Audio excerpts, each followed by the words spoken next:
హోషేయ గ్రంథం 9వ అధ్యాయం. ఇశ్రాయేలు అన్యజనులు సంతోషించున్నట్లు నీవు సంభ్రమపడి సంతోషింపవద్దు. నీవు నీ దేవుని విసర్జించి వ్యభిచరించితివి. నీ కళ్ళములన్నిటి మీదనున్న ధాన్యమును బట్టి నీవు పడుపు కూలిని ఆశించితివి. కళ్ళములు గాని గానుగలు గాని వారికి ఆహారమునియ్యవు. క్రొత్త ద్రాక్షారసము లేకపోవును. ఎఫ్రాయిమీయులు ఐగుప్తునకు మరలుదురు. అష్షూరు దేశంలో వారు అపవిత్రమైన వాటిని తిందురు. యెహోవా దేశములో వారు నివసింపకూడదు. యెహోవాకు ద్రాక్షరస పానార్పణమును వారు అర్పింపరు. వారు అర్పించు బలులయందు ఆయనకిష్టము లేదు. వారు ఆహారముగా పుచ్చుకొనున్నది ప్రలాపము చేయు వారి ఆహారము వలనగును. దాని భుజించు వారందరూ అపవిత్రులగుదురు.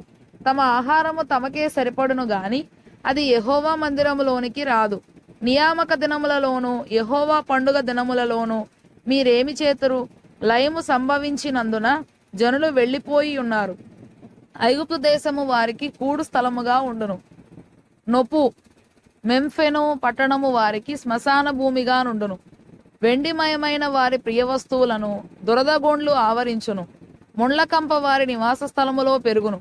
శిక్షాదినములు వచ్చేయున్నవి, ప్రతికార దినములు వచ్చేయున్నవి. తాము చేసిన విస్తారమైన దోషమును, తాము చూపిన విశేషమైన పగను ఎరిగిన వారే తమ ప్రవక్తలు అవివేకులనియు దురాత్మననుసరించిన వారు వెర్రివారనియు ఇశ్రాయేలు వారు తెలుసుకొందురు. ఎఫ్రాయిము నా దేవుని యొద్ద నుండి వచ్చు దర్శనములను కనిపెట్టును. ప్రవక్తలు తమ చర్య అంతటిలోనూ వేటకాని వల వంటి వారై ఉన్నారు. వారు దేవుని మందిరములో శత్రువులుగా ఉన్నారు. గిబియాలో చెడు కార్యములు జరిగిన నాడు జనులు దుర్మార్గులైనట్లు వారు బహు దుర్మార్గులైరి. యెహోవా వారి దోషమును జ్ఞాపకము చేసుకొనుచున్నాడు. వారి పాపములకై ఆయన వారికి శిక్ష విధించును. అరణ్యములో ద్రాక్ష పండ్లు దొరికినట్లు ఇశ్రాయేలు వారు నాకు దొరికిరి. చిగురు పెట్టు కాలమందు అంజూరపు చెట్టు మీద తొలి ఫలము దొరికినట్లు మీ పితరులు నాకు దొరికిరి. అయితే వారు బయల్పెయోరు నొద్దకు వచ్చి ఆ లజ్జాకరమైన దేవతకు తమ్మును తాము అప్పగించుకొనిరి.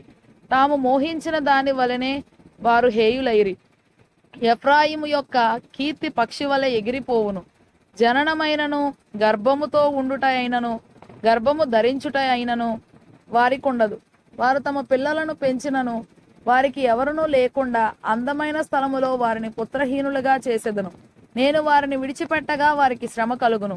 లోయలో స్థాపింపబడిన తూరు వంటి స్థానముగా నుండుటకై నేను ఎఫ్రాయిమును ఏర్పరచుకొంటిని. అయితే నరహంతకులకు అప్పగించుటకై అది దాని పిల్లలను బయటికి తెచ్చును. యెహోవా వారికి ప్రతీకారము చేయుము. వారికి నీవేమి ప్రతీకారము చేయుదువు? వారి స్త్రీలను గొడ్రాండ్రుగాను ఎండు రొమ్ములు గల వారిని గాను చేయుము. వారి చెడుతనమంతయు గిల్గాలులో కనబడుచున్నది. అచ్చటనే నేను వారికి విరోధినైతిని. వారి దుష్టక్రియలను బట్టి వారినికను ప్రేమింపక నా మందిరములో నుండి వారిని వెలివేతును. వారి అధిపతులందరూ తిరుగుబాటు చేయువారు. ఎఫ్రాయిము మొత్తబడెను, వారి వేరు ఎండిపోయెను, వారు ఫలమియ్యరు. వారు పిల్లలు కనినను వారి గర్భనిధిలో నుండి వచ్చు సొత్తును నేను నాశనము చేసేదను. వారు నా దేవుని మాటల నాలకించలేదు గనుక ఆయన వారిని విసర్జించెను. వారు దేశము విడిచి అన్యజనులలో తిరుగుదురు.